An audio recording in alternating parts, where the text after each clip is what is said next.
Hello বন্ধুগণ, আসসালামু আলাইকুম। আজকে চলে এলাম আরও একটু নতুন ভিডিও নিয়ে। তো বন্ধুরা, কিছুদিন যাবৎ আমার শরীরটা একটু অসুস্থ অনুভব করতেছি। তার জন্য আমি চলে এলাম আমার টমেটো খেতে। টমেটো খেতে আসার পরে কিন্তু আমি ভালো করে কয়েকটি টমেটো পেরে নিচ্ছি। তারপরে কিন্তু আমি সেই টমেটোগুলোকে পারার পর কিন্তু বাড়িতে নিয়ে যাচ্ছি। যাওয়ার পর কিন্তু টমেটোগুলো কিন্তু ধোয়ার জন্য টিউবওয়েল থেকে পানি নিয়ে আসছি। তারপর কিন্তু পানি ওঠানোর জন্য আমি কিন্তু টিউবওয়েলটিকে চেপে নিচ্ছি।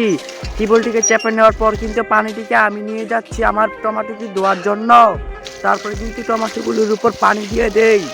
তারপর কিন্তু টমেটোগুলোকে জাকাটাকা স্টাইলে ধোয়াধুয়ি করতে থাকি, যাতে টমেটোগুলোর ভিতর কোনো ময়লা আবর্জনা না থাকে। তারপরে কিন্তু টমেটোগুলোকে সবদিকে একসাথে সারিবদ্ধ করে কেটে নিচ্ছি। কেটে নেওয়ার পর কিন্তু আমি টমেটোগুলো দিয়ে সেই স্বাদ করে ভর্তা বানিয়ে খাবো।